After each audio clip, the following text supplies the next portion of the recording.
Everyone. It's Isan here. We're up to another live stream episode of us. We're very excited because we've got a guest all the way from the other side of the world. He's made some time amidst, we're in a time where sport is starting to go back into normality, albeit obviously very slowly and cautiously, but all the way from Belgium, former professional player and current technical skills coach at Genk in Belgium, a very highly experienced coach too, who's also worked in America and a very renowned coach, Michel Ribeiro. Thank you for being with us, Michel. Thank you for having me, Eshan. Awesome, thanks, Michel. Yeah, look, Michel is quite busy because I know their team in Belgium have just almost started training, but yeah, Michel, just wanted to, for our audience, especially in Australia, we have a lot of parents and coaches and I suppose the community side of things, which we work with. When they think of Belgium, they're thinking of the Lukakus, the De Bruynes, and then very synonymous to that. But maybe just a little bit about yourself. We're talking off air. You're also a professional footballer and what you're doing currently. So I was a professional footballer for my 16 years until the age of 27. At 27, they asked me here if I was interested to be a coach of a team. I told them no, I don't want to be a coach of a team, but I want to be like a technical coach if you guys are open for it, because I know that my technical ability was not that bad. So they asked me to come and do it and try it and to see how it works. And now at this moment I'm doing it for 17 and a half years. So I think it's working okay. So I was lucky to work with some quality players. Currently seven or eight players are playing in the national team of Belgium. So that's not bad. So that's easy. And that's nice for me. It's not my work. It's the work of the kids. Again, it's hard work, but I always say, and maybe it's a little bit cliche, they say hard work pays off. Yeah. And it is true, but you need to be humble and just work hard on the pitch and make sure that the boys, the kids are the most important thing. That's my personal thoughts about it. The coach, I always say, even like you say in my tweets, that you have to put yourself, on the second spot, and the most important things are the development of the kids. So one day, hopefully, you can see guys playing on the highest level, and that you can look back and say, listen, that was a great time when I had them as a kid. And so that's a little bit my life experience. At this moment, I'm a head coach. I'm an assistant coach of the first team in Genk, and I train like they say, the high potential academy kids. Not the very young ones. The high potential, we mean guys 16 years and older that are very close to the first team.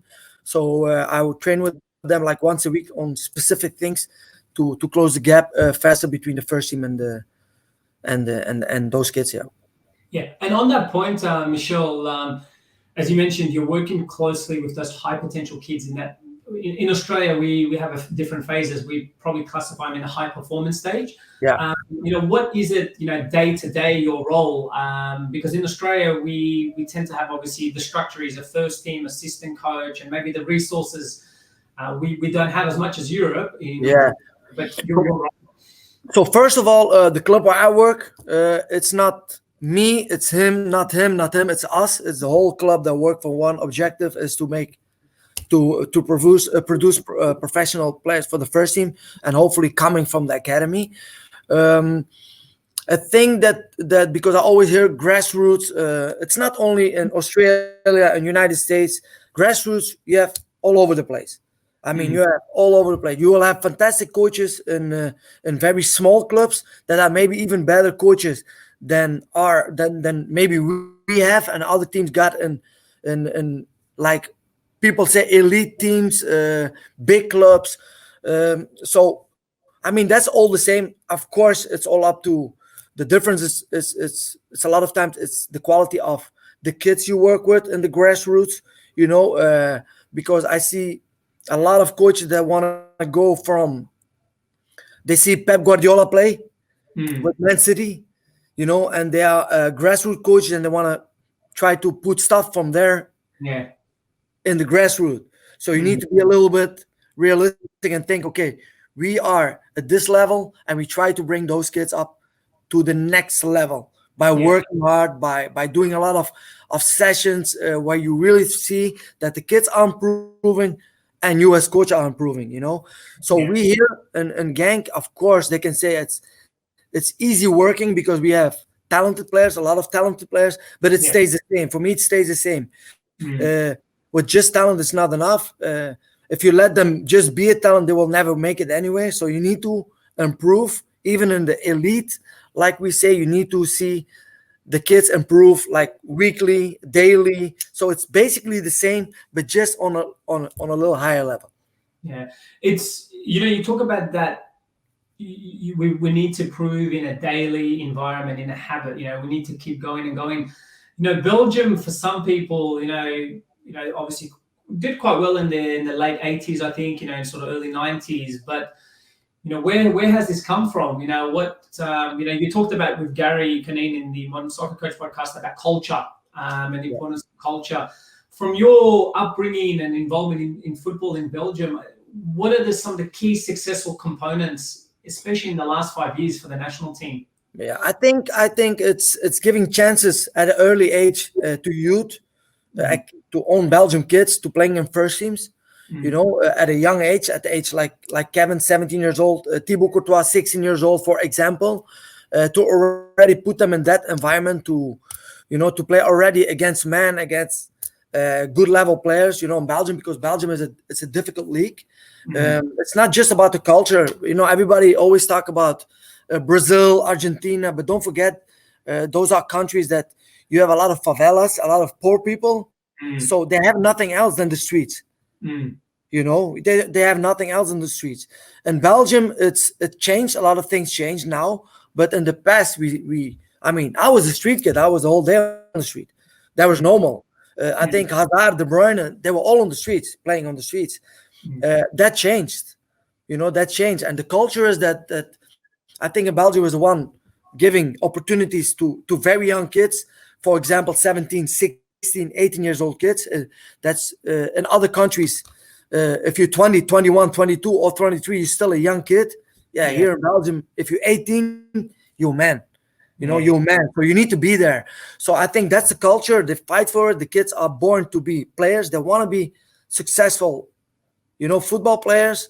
And I think that's a little different than, I don't know how it is in Australia, but for example, in the United States, they always have mommy and daddy that can pay college for mm, them. If I don't make it in soccer, they have a lot of potential, but the grit and the hunger is total different. Here is just they will fight. Kids 12, 13 years old, they will fight for their spots to be the best, to play every game, to improve. They go home and they take the ball with them. They do some stuff at home. A lot of things. You don't need to drill it in. They just do it. It's natural, and that's a little bit the culture that we have here. yeah. And I think the competitive spirit, especially something in Australia in the late 80s and 90s, there's a lot of current discussions about the golden generation. And there's some players, obviously, in Belgium, like the likes of Paul Ocon, I think it was, Frank Farina, very early on playing there. Joseph Skoko. Josef Skocka, playing against a captain in his team, and Yeah, he played here in Genk. He played in at, Genk. at Genk, and he was captaining against Real Madrid, some of the biggest clubs in the world. Yep. Now, what we're finding is the players. Some people are saying that the players don't have the competitive spirit, especially in Australia. But we tend to disagree, because we can see in Australia that the kids are hungry, but sometimes we find that are they truly good enough? Like, I know you talk about the players are hungry, but what technical differences do you see now in a player in the Belgium DNA to maybe 10, 15? Do you think the players back maybe 10 years ago are just as good as now? Or is it a different type of player coming through? I think, for example, here in Belgium, it changed a lot because you have a lot of, kids 11, 12 years old already, they got agents. Mm-hmm. So it's crazy. They got agents because they are scouted by the biggest team. We have kids here 14, 15 years old that we are talking to give them a contract, because we will lose them for a lot of money to bigger clubs, not bigger academies, but bigger names, So that changed. So it was more like 10, 15 years ago.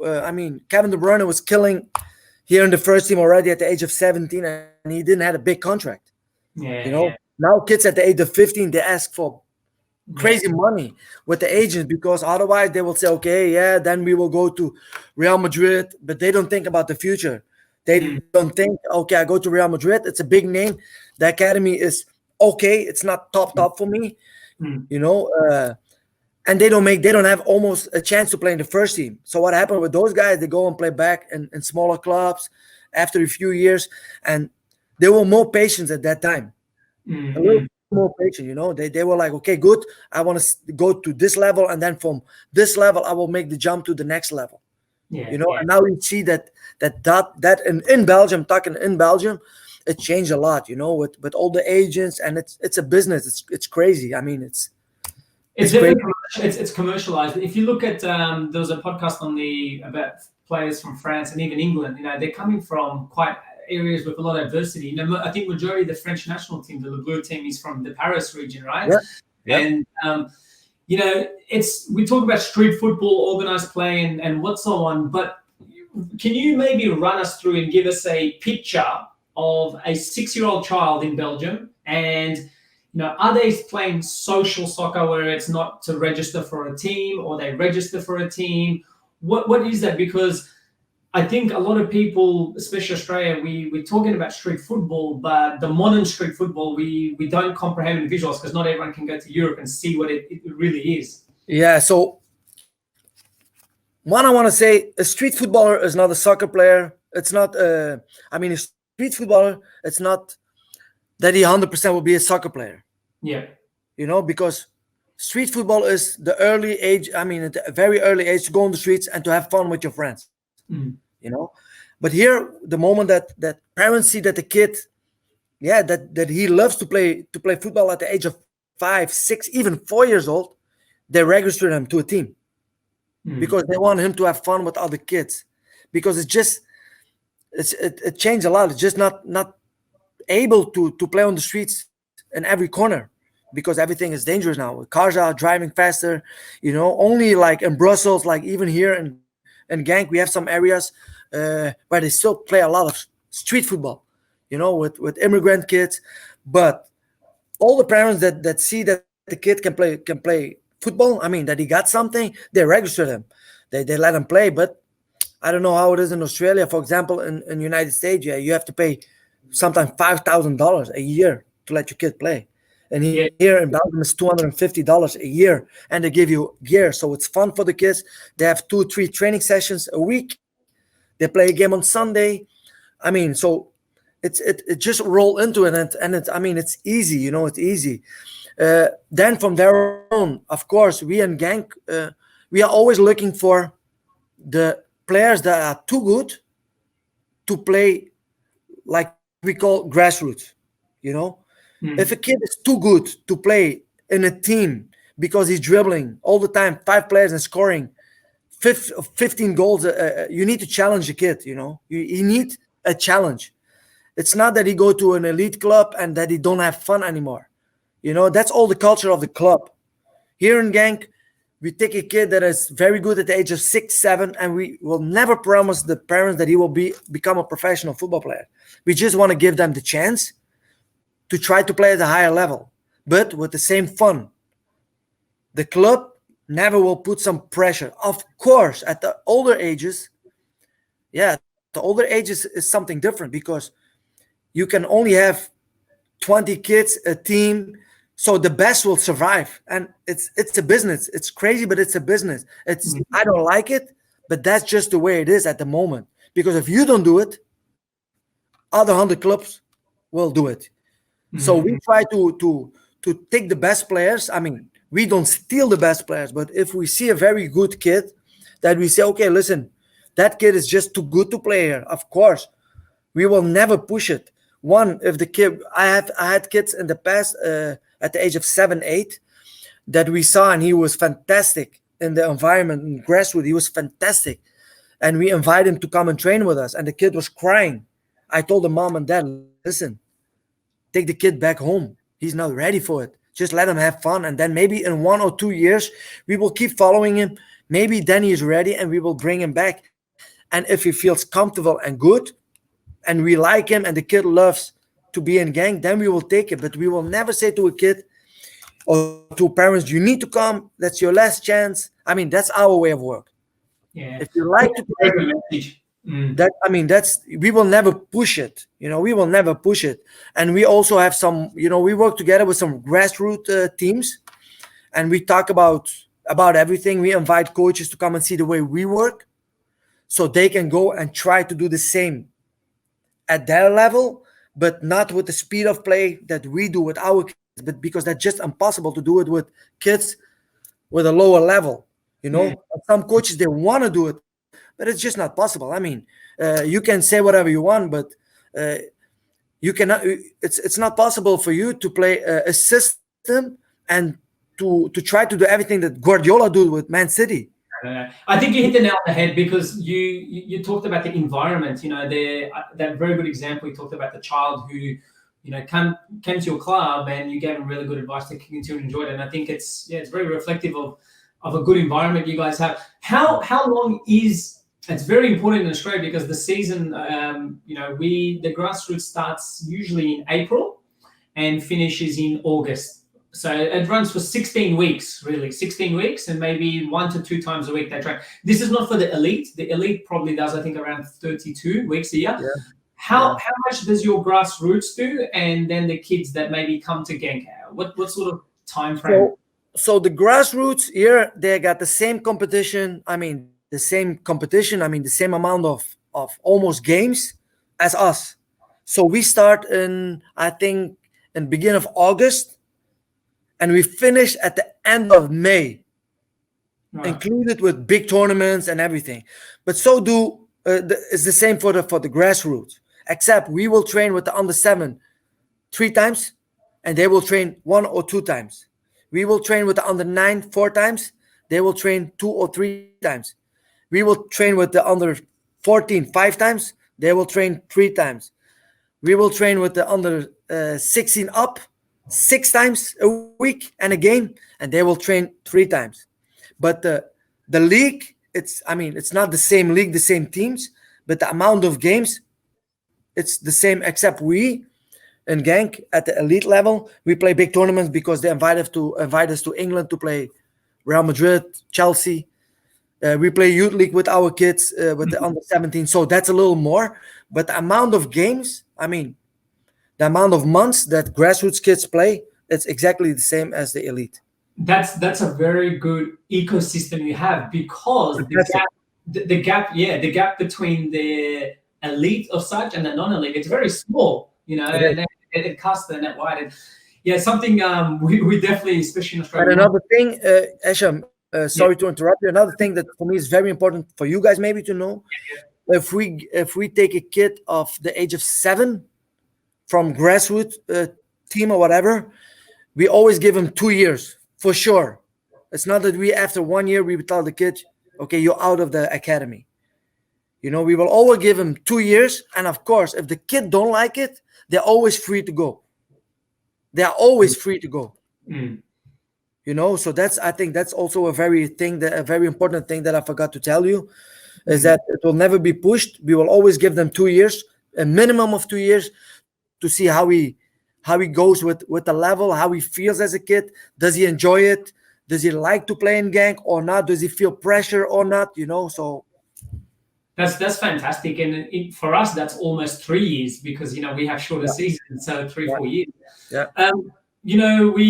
We're talking about we just talked about the grassroots, but now just moving back to Australia. Now you guys have Josip Skoko there. He's I think he's a fantastic advocate of Australia's football. Not only because he's a great player, but he's very knowledgeable.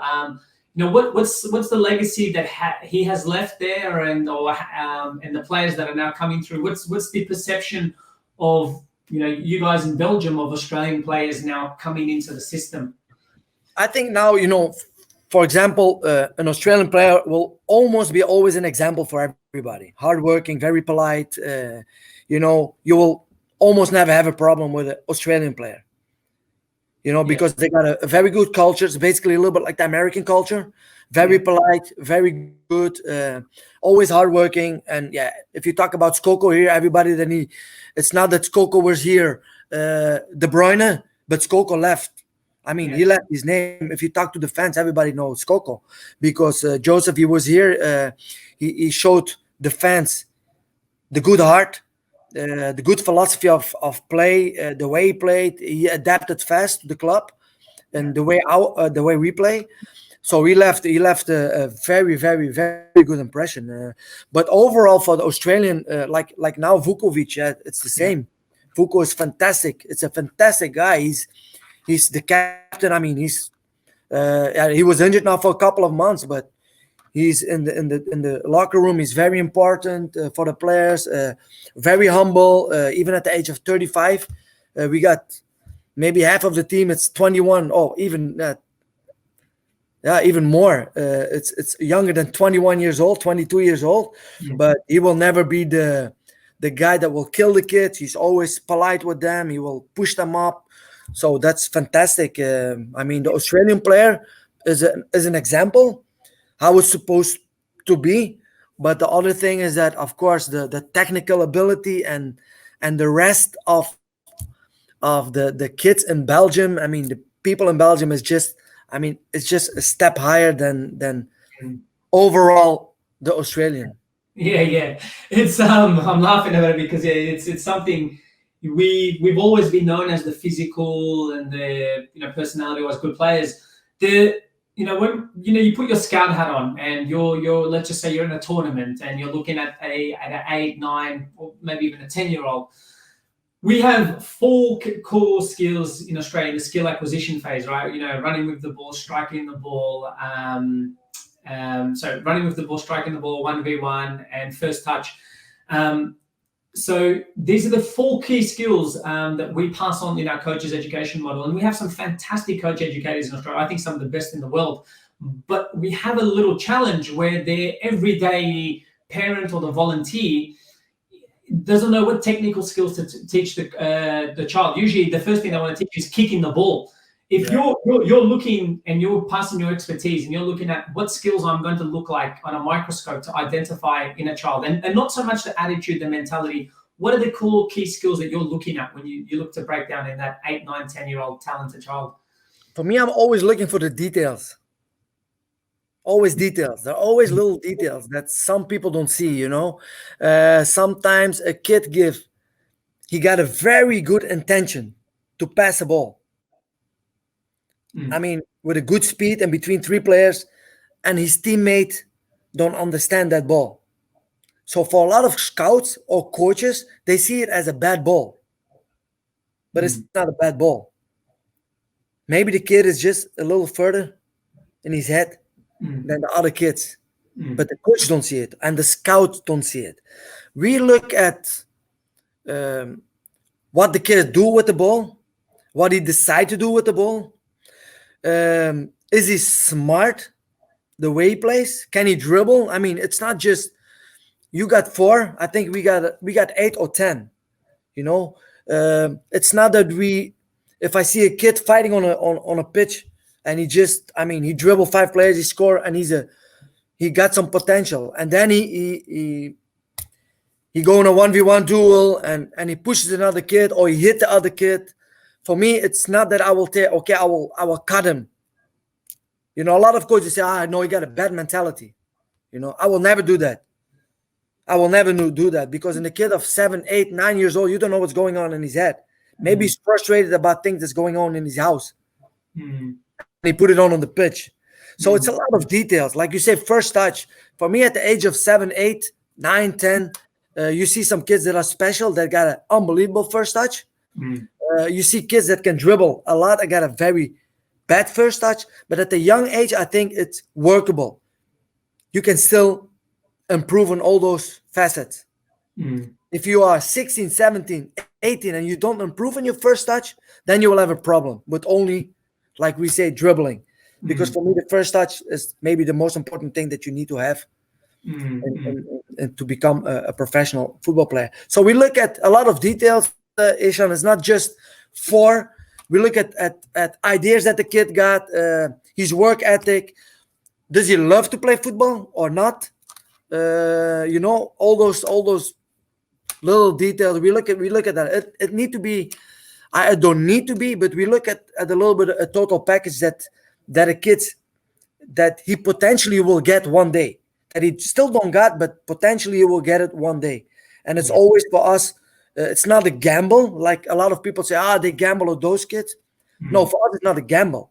For us, if we see a kid and we think, oh, he really got some potential, and we can discuss with a lot of coaches, people, we bring him in, we look at it, our environment to see how he does it, and but we need to see the potential. It's not just the skill, the 1v1s, because I have kids here playing in the first team, defenders. Yes, I mean we talking meters, almost 2 meters. Yeah. They were not dribblers, they were not this, but they had stuff in the game that they made very smart decisions. Not coaches that told them to do that. They made the decision on their own. So you had something. They were not good at a 1v1 dribbling, but they had something different. We are not just making dribblers and wingers and attackers. We are making football players. So a defender is, for me, a kid that can defend very good and got a very good first touch and plays a good ball through. That's a very big good point too to scout that. That's the thing that we do. What I'm picking up from you is the way your coaching mentality. You talked about potential. Potential is very hard to measure because it's not something you can touch and feel, right? It's something you need to visualize. But in a sense, I think you talked about your coaching mentality. When people are doing the coaches education, especially in Belgium, what is the culture so much? Is it more that you're learning how to, coach the game, coach decision making, or are you looking to more understand more about the player very meticulously so you can, judge potential and these kind of things? What is your approach? Ashton, to be very, very, very honest, Yeah. I never been to a coaching course in my life. Yeah. That's me. So I cannot talk about that. I can only see or talk about things that I see from coaches. And I told this before in some interviews and even in a tweet that decision making for me, it's not trainable. You can give them options.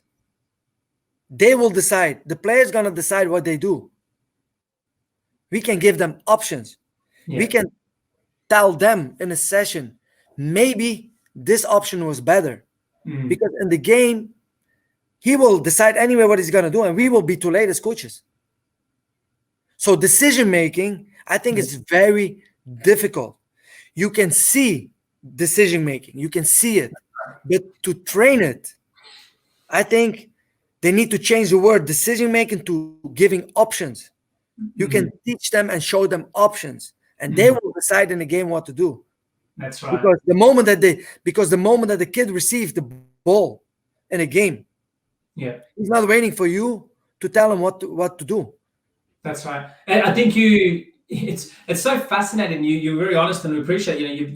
You talked about your coaching sort of accreditation, but it just shows the football culture there and the ecosystem to accept, your knowledge, a different kind of knowledge, right? Because we're very fixed on coaches education. And as I said, we've got some great coaches educators here, but some people have very high level coaching, but very minimal knowledge about player behavior and player. And I think it's something that we want to definitely change, because we want to change that mentality of the Australian player just being physical and and what's on, because it's getting harder and harder.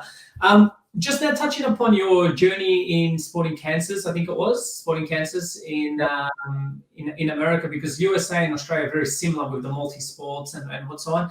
How was your experience in the US? And I suppose one key question: what was one expectation that you first, before you went there, you thought, and then then towards when you left, you became a lot more positive, in that perception of what you had? So for me, first of all, it was a fantastic experience for me. Fantastic. I left. I went to Sporting KC because with one objective, because they wanted to change the mindset to produce players from the academy to the first team.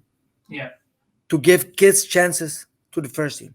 The first year was fantastic because there was a moment that we had as the only club in the United States, I think 4 or 5 academy kids starting and playing in the same game. That was fantastic.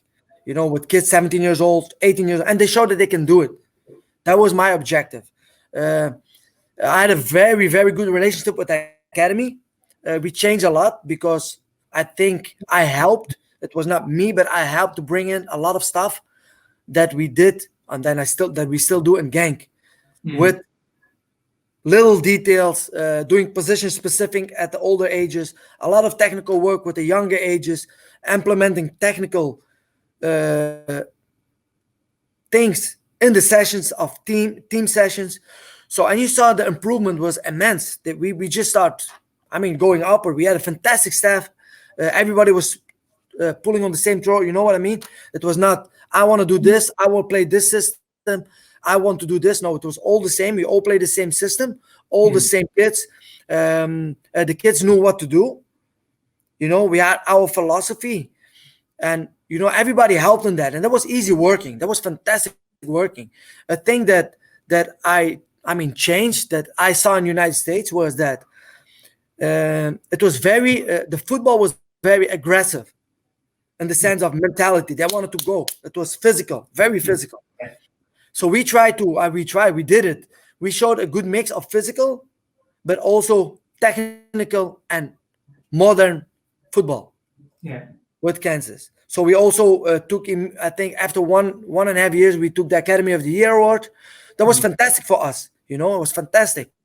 But a lot of clubs, what you see, and that's the thing you don't see here, in every club here, and I'm not talking about grassroots, yes, but even in grassroots, but like elite clubs, you all have athletes. Athletes in the sense of being fit. They all look, good, sharp. Yeah. And in the United States, I saw kids with, they were just fat. They were fat. Yeah. You know what I mean? And then after the game, our kids were drinking water and having a banana because we were playing it, and they were having a burger. Yeah. You know what I mean? That's the thing. That's total different over here. Kids who were 15 years old, 16 years old, they had their license. They come with an unbelievable BMW with the whole package. Yeah, here the kids, when they are 18 years old in Belgium, the first car is a car of maybe $1,500, maybe. And they need to go and do some work to earn that car. You know what I mean? So everything was given, and they were very, very, very spoiled. It's interesting because it's a wider geopolitical, thing, because it's not, Belgium's not a third world country, it's still a very modern country, but I think there's a culture of modesty. Yep. And it's like, you got Junior Ito from Japan. Obviously Japan is quite, advanced country, but there's a real culture of in some things. I think Japan is a fantastic country, the way they play and everything, but they miss a thing that we have. Japan.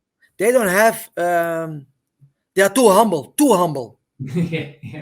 If you ask them to paint a building blue, they will paint the building blue. There will be not one player to say, "Coach, you do it." You know what I mean? So here you have characters. If they will. It's definitely even Tom Byers. We talk about the personality, the character, and that's something that they can learn. And I think that's a good question actually you raise. Something that what is something in your experience from the US that USA can learn from, that you guys can learn from USA? For instance, what's something that Belgium? I know it's a tough question because you guys are like. No, it's not. It's not a tough question. It's not a tough question. Is that in the United States, our hours you can train for 3-4 hours. They just go. They just go. The mentality is fantastic. After a training session, you don't need to tell the kids, okay, put the goals away, pick up the cones. You don't need to tell them. They do everything. They come and shake your hand. Yeah, in Belgium, we got street kids. The moment you say, okay, listen, I want those goals I want you guys to remove the goals. Okay, you will have 6-7 guys that that will bend over and go and do something on their socks because they don't want to pick it up. Yeah. You know what I mean? They got a little bit that street grit in it. So you have to find a good blend of both. I think that we do here in Genk is we try to have both. If we see that the kid is getting too lazy, we will give them stuff to do. And they will change very quick. They will change very quick. And maybe they will pick up 1 cone instead of 10, but at least they are doing it. But is it bad? Do we want to change everything in it? No. No, because you need to have that fighting mentality. You need to have that in it. And United States, what do I want to learn from United States? Soccer-wise, it's difficult. It is difficult. It is difficult. I think about the mentality of the kids, and of course, yeah, sometimes you have amazing resources, but I think Belgium is doing a very good job with the way they are producing, and there's still some talents coming up. So in Belgium, we have the thoughts, and me personally, don't change too much just to change, because a lot of people, they change to change. They do studies, they do this, they do this. We studied that this kid or that the kids need more of this, that they need more of that. Studies is good, but you need to be on the pitch on a daily basis, hours with kids, because you're going to see some details, characters, kids that are not always smiling, but they love the game. So you're going to, it's total different than studies, So it's very difficult for me to say, what do you take from United States back? I think maybe the work ethic and blend it with stuff that we have. Yeah, I think it's an important point, especially in Australia. We talk about Josip Skoko, that's a very strong generation. We had Harry Kewell and Mark Viduka. We need to preserve it, some of that culture and understand the new generation. Now, I was also going to ask you, we talk about at the moment, recently, we've had a lot of, 15, 16-year-old Australian, boys and girls, and the women's game is doing very well, starting to go to Europe because, they're saying there's not enough opportunities in Australia because we only have, I think 9 to 10 professional teams, and the second teams, then the second division is semi-professional. So what is your advice, when some of these parents are coming to Belgium or they want to come to Europe, how is it difficult or not? What level do you need to be realistic?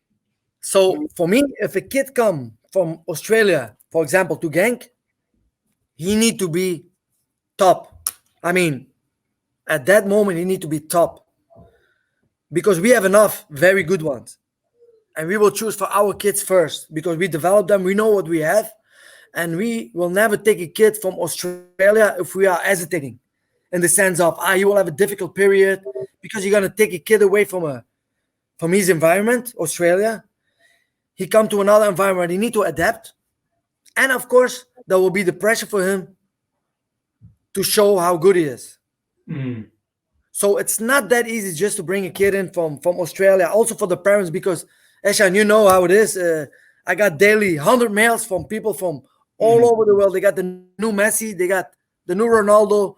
My son is this, my son is that. But they don't understand that a talent at the age of 11, 12 is not a top talent at the age of 17, So there's still a lot of work to do. But I understand that parents want to leave the United States and Australia. I understand, because here in the United States, you have MLS and then you have the USL. And that's it. Then they all have to go to college. Yeah. And they have to pay a lot of money to go to college. In Belgium, you have the first league, second league, third league, the fourth league, and then even under that, you still have some first team clubs where you can make some money. So people go to work because college is not that. I mean, in Belgium, they don't talk about college. It's just, you have once in a while, you have a kid that go to college, but not too much. Yeah. So they think about being a professional, so they can make money in a lower level to play soccer, and they go and work. So they make good money. Yeah. And that's the thing that they don't have in the United States. Yeah. So if you have grassroots clubs here, they got a first team. Yeah. That they don't have that in the United States. It's it's. I wish this talking go for longer. You've given a very good depiction, pretty much of the whole ecosystem, I think, and obviously we and see, but Australia's big battle, I think, also is we're in the Asian Confederation, and Japan is just dominating the amount of players going to Europe from our region. There's everywhere we see Japanese or Korean players, and I think we are maybe a little bit behind them now when you're looking at the 3 visa spots. So, yeah, as you said, you need to be at the top of the top, especially to take a local place there. Just to sort of wrap it up, Michel, because we've been very grateful for your wisdom and. But Ashen, I still have time. It's okay. It's okay for me. It's all up to you. Huh? So just a couple of little points that I wanted to point with you is the players that you're working with the first team. From a technical perspective. Yeah. What are some of the practices that you're working with these players, and what are you trying to instill and improve in players? So I always am in touch. Of course, I'm here in the office with the first team coach. So we always talk about some players that need some stuff and things that I see in a game. I will write it down, and then I talk about it with the coach. For example, if we have a good winger and he always go to the same side to deblock his other side. So basically, I'm pushing him to go the other side. So in the game, he's unpredictable. If I see that we have a player that is first touch in a short area, need to be better, you're gonna work on that in a little square. A lot of turns to make players more mobile, and of course, the one of the most important thing is the second foot, to train the weaker foot, because in the game you see a lot of times that you lose 1 or 2 seconds because they go back to his better foot and they lose an option. They see something, but they are afraid to do it because they're not 100% sure that they can do it. So you're going to train it. So it's going to be repetition until in the game you see that it's going to be deblocked and they're going to do it. And once they do it and they see they can do it, then it will be an automatism to do in every game. But it's not just for the attackers. I work with everybody. If a midfielder need to deblock his right side because his first side need to be immediately in the space to erase the defender or midfielder. So that's the thing we work on. With academy, of course, it's total different. Academy, I give the total package. You have to make them as good as possible to deliver them to the first team. As good as possible. Not that the coach, he don't got this, he don't got this, he don't got this. The only thing I want the coach to say is that physically, he's not ready for the first team yet. Technically, he's fantastic with his right foot, left foot. He's mobile. He's fast. That's the thing that we try to do. That I do. Yeah. It's very attention to detail. It's a lot of resources, especially when you're just focused on that individual player behavior.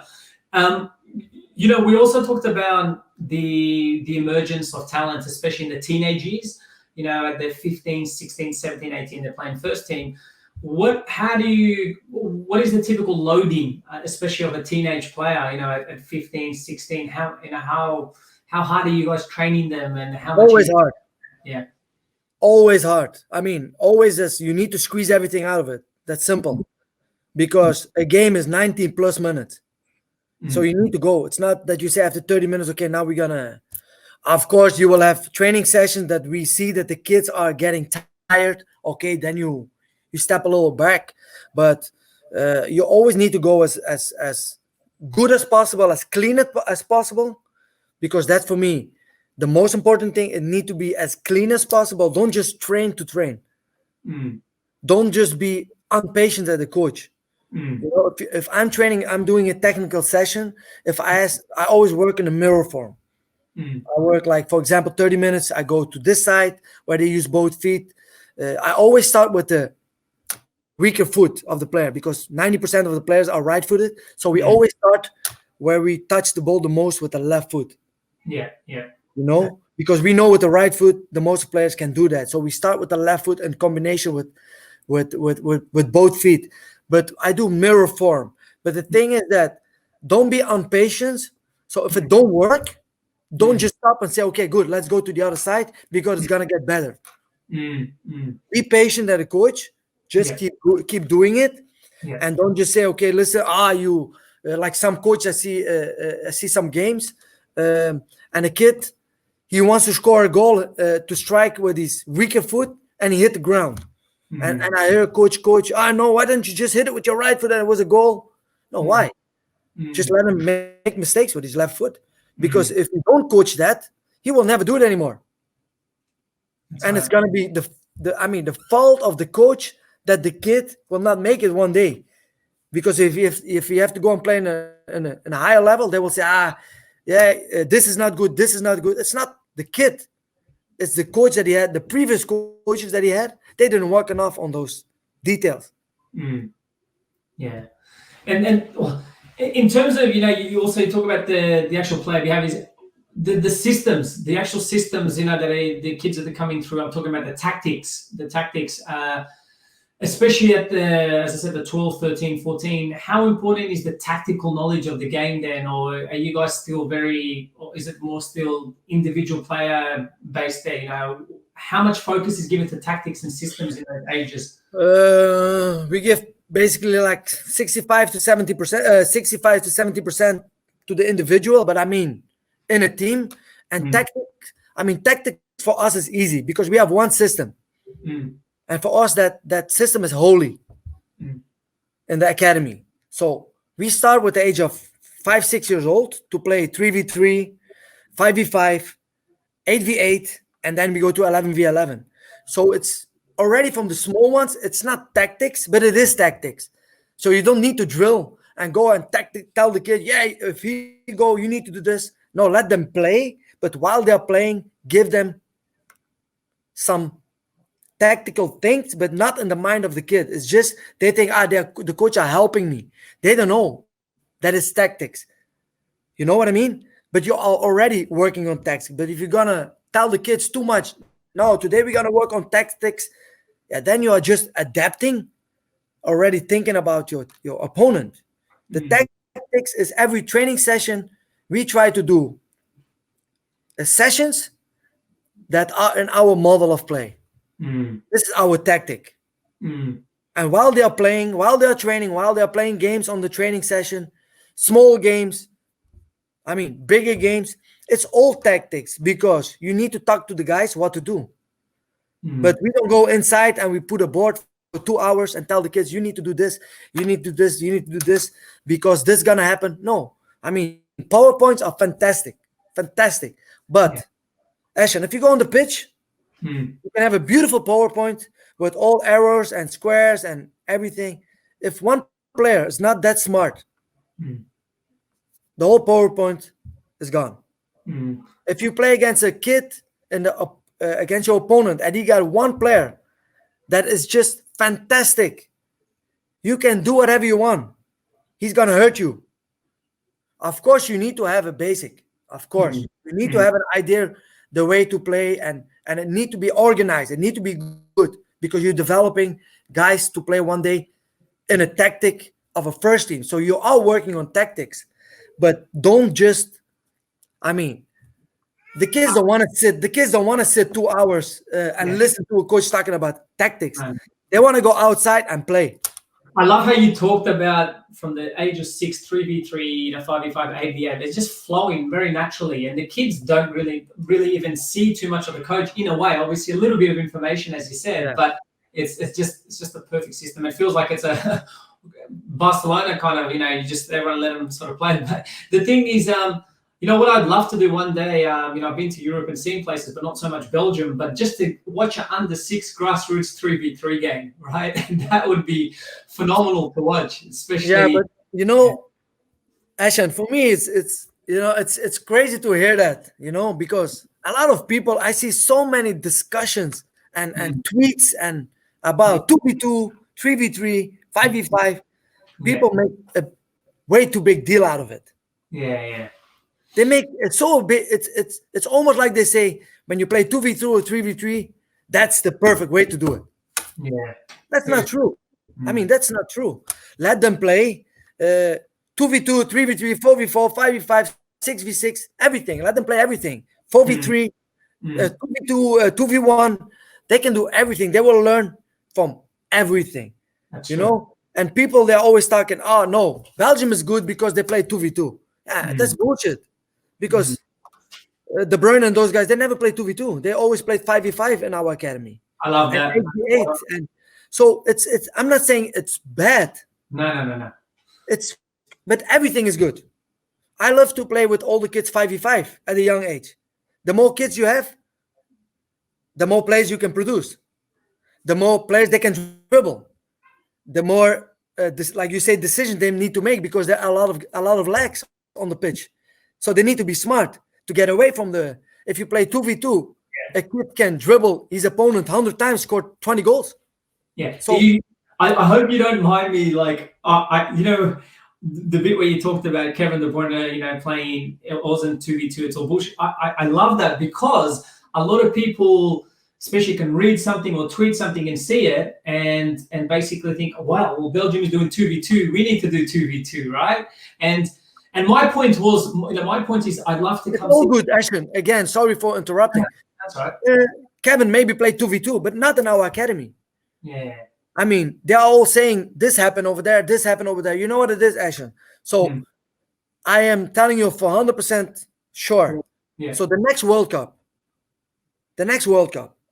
the winner of the next World Cup, the first 2-3 months, everybody will go and watch the way they work in their country. It's always the same. So first was Spain. They were fantastic. They go to Spain. Then Germany was world champion. They go to Germany to see how they work. That was fantastic. Then after 4 years, Germany was not good enough. Then they go to see how Belgium play. Belgium was fantastic. Now they go to, Croatia, small country. Croatia is working like this. Listen, do your own thing. Do what you believe in, but have a structure. Don't change every single time. So for us, for example, in Genk, our head coach is here. He can give some advices, but he will not touch the academy, because we have our philosophy for years and we show that it works. So we still believe in that and we keep doing it. It's not because the head coach could come and he say, you need to play 4-4-2, that we're going to change everything. Because after 1 year, maybe he's gone, another one come and he will say, you have to play 3-5, whatever. Then you want to change it again. So you're loading so much and you don't have a structure. 100%. Does it make sense? 100%. I was just listening so intensely there, because, as you know, with Tom Byer and everything, we always talk about every country is unique in a little way. Everyone has its good and its bad, and we can learn from Belgium, but for us to go there and just take everything from Belgium and put it into Australia, there's no chance that's going to ever, No, because Ashen, we have our way of play. We have our philosophy. Anderlecht got other philosophy. Bruges got a different philosophy. I mean, it's not Belgium. I mean, they got courses and they got ideas. But at the end of the day, you as a club, you decide what you're going to do. I mean, the philosophy of the club. Some clubs, they let the best players at a young age until up play every single minute, every game. Our philosophy is not like that. We let everybody play, because you never know who's going to be the player in the first team in the coming years. Other clubs, they just said, no, the best players have to play. So you don't challenge them anymore, because they know Saturday the game is there. I don't need to train very hard because I'm going to play anyway. I'm the best.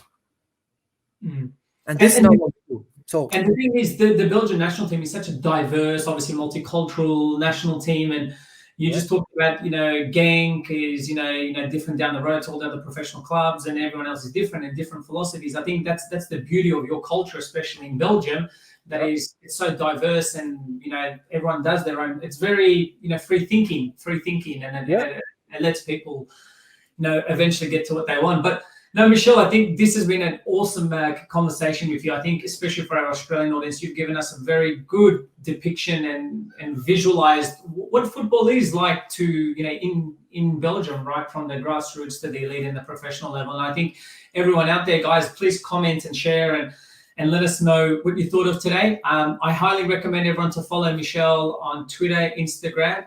He's got some great content out there, and he's opinionated in a very positive way. I think it's no bull. He'll tell you straight how it is, and that's what you want in football. So thank you again, Michel.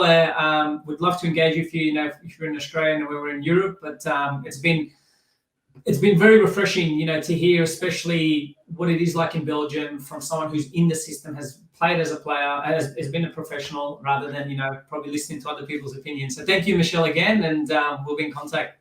Perfect. It just comes straight from the heart. If they love it, it's good. If they don't love it, that's just the way it is, Eshan. It's my opinion. It's the way we do our job here. We showed we are a club of 30 years old. It's a very young club. We played already 3-4 times Champions League. We won the title 4 times. We produced some good players. So there is something that we are doing in a good way. No, definitely. And I think you play, people like you are playing a big role in this big ecosystem. It's a lot of people working together to do the heavy lifting. So fantastic, Michel. Appreciate it. Good. Thank Keep you. in touch, Eshan. Thank you very much. Bye-bye, guys. Bye. Bye-bye.